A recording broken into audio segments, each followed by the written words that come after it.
Assalamualaikum warahmatullahi wabarakatuh. Semua anak Adam ketika sudah meninggal dunia akan terputus amalannya, kecuali 3 hal. Yang pertama adalah sedekah jariah. Yang kedua, ilmu yang bermanfaat. Yang ketiga, anak soleh yang mendoakan. Hadis riwayat Muslim. Pertama tadi dibilang atau saya sampaikan, Nasrul Fikrah, penyebaran pemikiran dengan Al-Quran ini ketika diwakafkan dipelajari. Yang kedua, Tanmiyatul Kafa'ah, yaitu penumbuhan potensi sehingga akan menjadi anak-anak atau yang pelajarinya dapat pahala ilmu, pada akhirnya menghantarkan kita untuk menuju surganya Allah. Wassalamualaikum warahmatullahi wabarakatuh.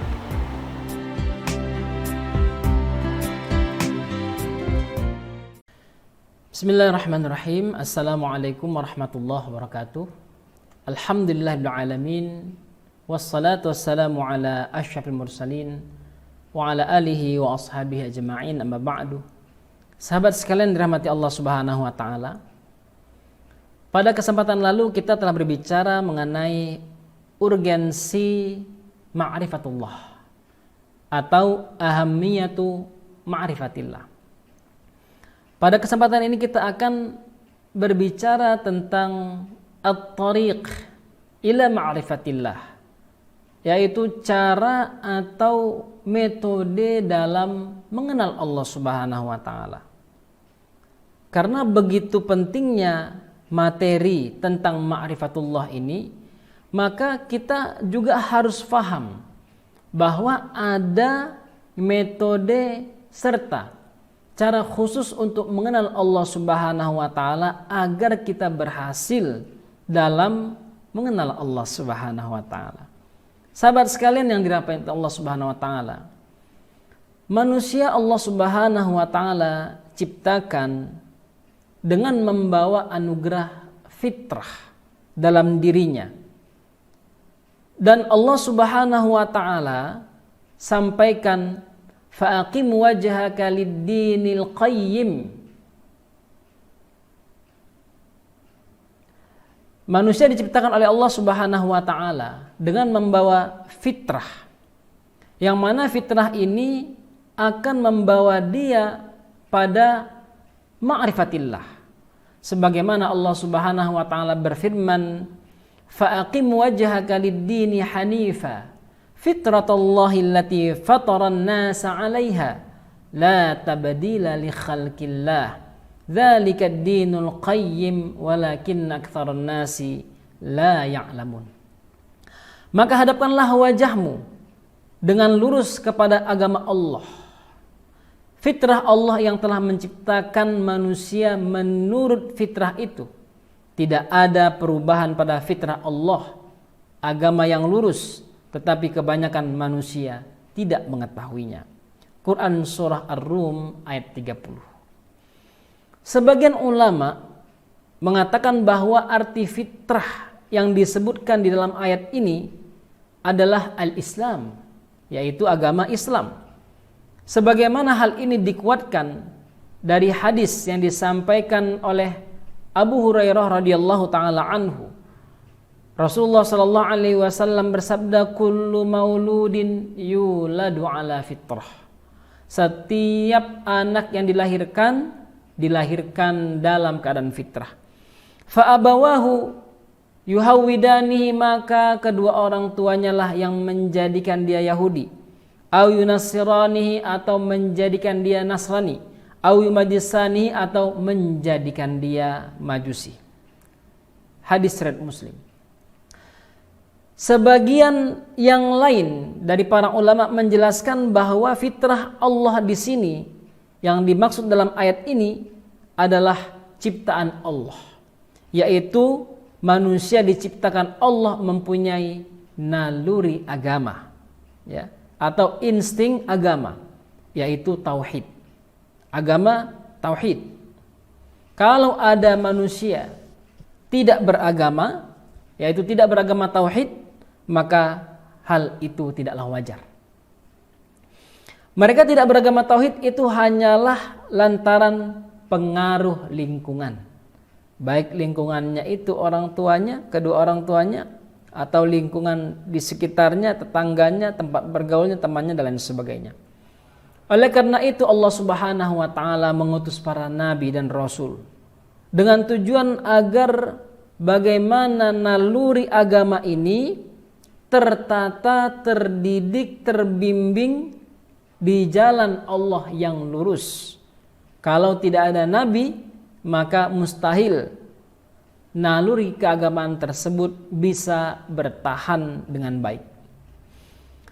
Maka hal yang pertama yang kita harus pahami bahwa jalan itu atau metode itu ada dua. Kita harus paham yang pertama adalah metode al-Islam. Cara mengenal Allah dengan metode Islam, sebagaimana yang Allah dan Rasulnya tunjuki. Yang kedua yaitu metode ghairul Islam, yaitu jalan yang lain yang tidak ditunjuki oleh Islam. Mari kita fahami bagaimana yang dimaksud dengan jalan selain jalan Islam atau ghairul Islam. Dalam mengenal Allah Subhanahu wa taala, mereka yang mengambil jalan-jalan pintas, mereka yang mengambil jalan-jalan selain Islam, maka mereka menggunakan hal-hal selain dari syariat Islam, yaitu mengikuti hawa nafsunya, mengikuti keinginannya. Pengenalan mereka terhadap Allah Subhanahu wa taala tidak jauh selain untuk memperturutkan hawa nafsu mereka. Oleh karena itu mereka yang mengambil jalan seperti ini, sahabat yang dirahmati Allah Subhanahu wa taala, hanya dengan mengandalkan duga-dugaan saja. Kayaknya seperti ini, kayaknya seperti itu. Bukan yang hak didapatkannya, malah yang batil. Bahkan tidak jarang mereka yang menggunakan hawa nafsunya dalam mengenal Allah Subhanahu wa taala bukan berjalan lurus, malah berjalan ke sana kemari tanpa arah, tanpa petunjuk. Begitu juga mereka menggunakan wasilah panca indera saja. Sebagaimana dulu pernah terjadi pada Nabi Ibrahim alaihissalam saat belum beriman dan menemukan Allah Subhanahu wa taala. Dia lihat matahari, dia katakan kayaknya ini Tuhan karena dia besar dan dia menerangi seluruh alam semesta. Ketika terbenam, apa katanya? Tuhan kok terbenam. Dilihatnya bulan, mungkin ini Tuhan, terang dan mendinginkan. Ketika berganti hari, Tuhan kok hilang. Begitu juga hal-hal yang lain sebagainya, yang ketika seorang menggunakan panca inderanya untuk ma'rifatullah, mengenal Allah, sekedar menggunakan panca inderanya, maka dia akan menemukan kebuntuan. Walhasil, mereka yang mengenal Allah mau menggunakan atau menggunakan metode akal, hawa nafsu, panca indera ini dan mengandalkan filsafatnya, sekedar berpikir mendalam dan lain sebagainya, tidak akan mencapai hasil yang sebenarnya. Perhatikan bagaimana kejahiliaan orang-orang dulu tentang hal ini. Seperti Bani Israel yang karena faham materialistisnya, yaitu mengandalkan hawa nafsu serta akal mereka tidak mau beriman kepada Nabi Musa alaihissalam. Padahal di hadapannya ada Nabi. Apa kata mereka? Wa idz qultum ya Musa lan nu'mina laka hatta narallaha jahratan fa akhadhatkumus sa'iqatu wa hum yanzurun. Dan ingatlah ketika Bani Israel mengatakan, wahai Musa, kami tidak akan beriman kepadamu sampai kami melihat Allah Subhanahu wa taala. Mereka mau menggunakan panca inderanya, mereka menggunakan akalnya, mereka menggunakan hawa nafsunya, ingin melihat Tuhan, ingin melihat Allah Subhanahu wa taala. Apa yang terjadi? Tidaklah mereka mendapatkan diri mereka kecuali ketika sinar Allah Subhanahu wa taala datang, mati semua mereka. Tapi naasnya sudah terjadi seperti itu, ya. Allah bangkitkan mereka dari kematian mereka, bukan malah beriman, malah mereka kembali kufur kepada Allah dan Rasulnya. Sahabat yang dirahmati Allah Subhanahu wa taala, Allah taala menegaskan bahwa mengendalikan hawa nafsu serta akal sama sekali tidak akan mendapatkan atau mengantarkan seseorang kepada kebenaran ketika seorang mengandalkan hal-hal tersebut. Dengan kata lain, ini bukan metode yang tepat untuk mengenal Allah Subhanahu wa taala. Wa ma yattabi'u aktsaruhum illa dhanna wa inna dhanna la yughni minal haqqi syai'a innallaha alimum bima yaf'alun. Dan kebanyakan mereka tidak mengikuti kecuali prasangka. Sesungguhnya prasangkaan itu tidak sedikit pun berguna untuk mencapai kebenaran. Sungguhnya Allah Maha mengetahui apa yang mereka kerjakan. Quran surah Yunus ayat 36. Maka pengenalan Allah Subhanahu wa taala mengandalkan hawa nafsu serta al-hawas, yaitu panca indera, bukanlah metode yang baik untuk kita gunakan. Maka Islam mengajarkan kita metode untuk mengenal Allah Subhanahu wa taala yang dikenal dengan metode Islami. Metode mengenal Allah Subhanahu wa taala secara Islami adalah dengan menggunakan dalil-dalil yang sebelumnya kita sampaikan. Naql, ya, dalilul naqli wa dalilul aqli wal fitrah. Yaitu menggunakan dalil naql sebagaimana yang Allah Subhanahu wa taala sampaikan dalam Al-Qur'an. Begitu juga menggunakan dalilul aql, yaitu akal serta fitrah manusia.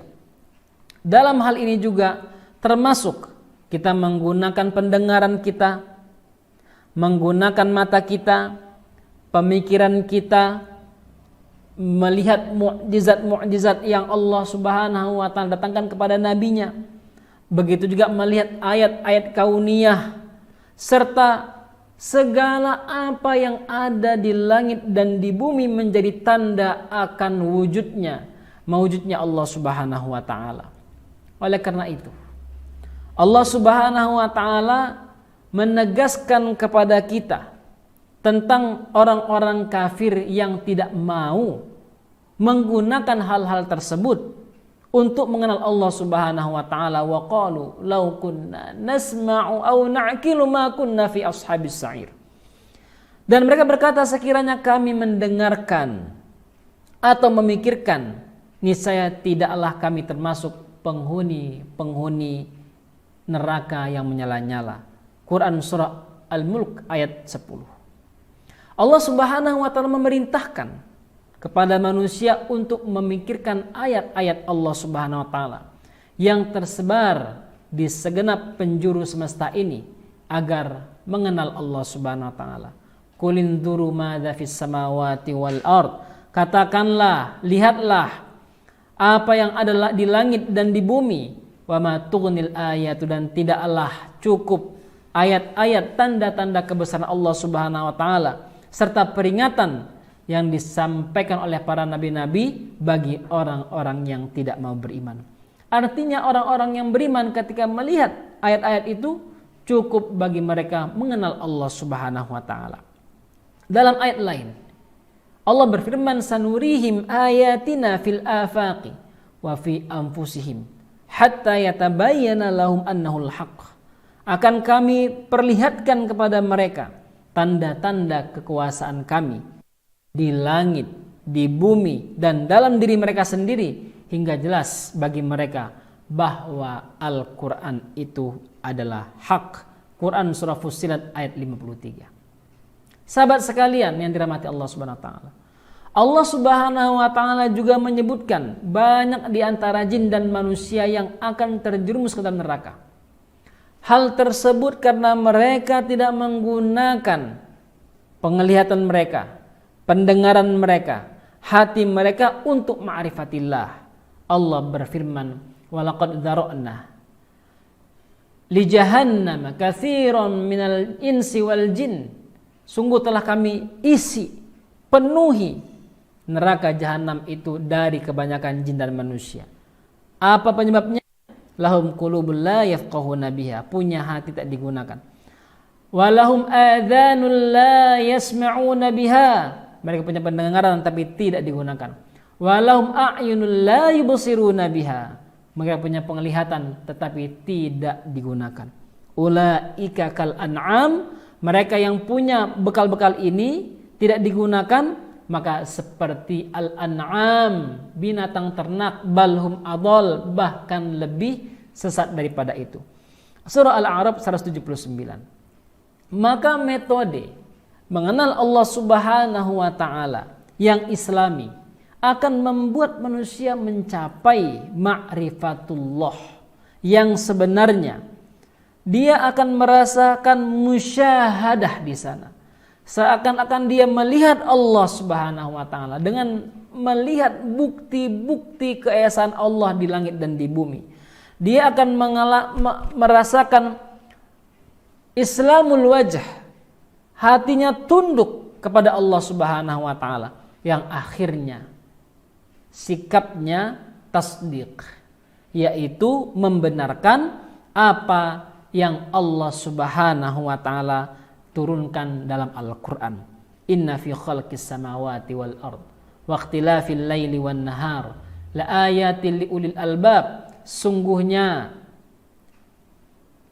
Allah Subhanahu wa taala letakkan ya dalam pergantian siang dan malam, perputaran bumi dan lain sebagainya, ada tanda-tanda kebesaran Allah bagi orang-orang yang berfikir. Siapakah orang-orang yang berfikir yang menggunakan akal tersebut? Alladzina yadhkurunallaha qiyama. Setelah mereka menggunakan akalnya, mereka berzikir pada Allah Subhanahu wa taala qiyaman wa qu'udan wa 'ala junubihim wa yatafakkaruna fi khalqis samawati wal ard, dan mereka berfikir tentang tanda-tanda kebesaran Allah Subhanahu wa taala. Sahabat sekalian, hari ini gara-gara ma'rifatullah kita sangat lemah. Kalau tadi dalam ayat tadi orang-orang yang menggunakan akalnya, menggunakan hatinya, menggunakan penglihatannya, pendengarannya untuk ma'rifatullah, mereka akan berzikir pada Allah, berdiri, duduk dan berbaring. Hari ini kita terbalik, ya. Untuk berzikir kita susah, tetapi untuk menggunakan HP, chat, ya, WA dan sebagainya, kita mampu berdiri, duduk, bahkan berbaring. Bahkan naasnya dalam mimpi juga kita balas chattingan orang lain. Sahabat sekalian, oleh karena itu menggunakan hal-hal tadi yang kita sampaikan menjadi poin terpenting yang harus selalu kita tanamkan untuk mengenal Allah lebih dalam. Selain itu, selalulah bersama guru-guru yang baik, guru-guru, ulama-ulama yang mampu mendekatkan kita kepada Allah. Pilih sahabat-sahabat yang terbaik, yang dengan mendengarnya, melihatnya, iman kita bisa bertambah. Semoga mengenai metode mengenal Allah Subhanahu wa taala ini mampu kita terapkan dalam kehidupan sehari-hari. Kurang lebihnya saya mohon maaf. Aku qauli hadza wa astaghfirullahal azim. Wassalamualaikum warahmatullahi wabarakatuh. Pandemi coronavirus di Indonesia diawali dengan temuan penderita penyakit coronavirus 2019 atau COVID-19 pada 2 Maret 2020. Kemudian begitu cepatnya menyebar di seluruh Indonesia. Saat makhluk berdiameter 0,125 mikrometer ini hadir, manusia telah dibuatnya panik. Suasana semakin mencekam ketika ada korban berjatuhan. Kami juga bertujuan membantu pemerintah memerangi COVID-19 bersama-sama dengan melakukan penyemprotan disinfektan, pemberian hand sanitizer, hand soap, masker, dan sembako bagi masyarakat yang terdampak. Kita bisa hentikan perang ini bersama-sama. Nah, mohon dukungan, mohon doanya. Semoga Allah izinkan untuk menghadapi persoalan ini. Allah berikan kesabaran pada kita semua sehingga dapat mengatasi semua persoalan sehingga selesai. Dan semoga Allah menyehatkan kita semua. Tunjukkan kepedulianmu melalui rekening donasi atas nama Gudang Zakat Al Khairat.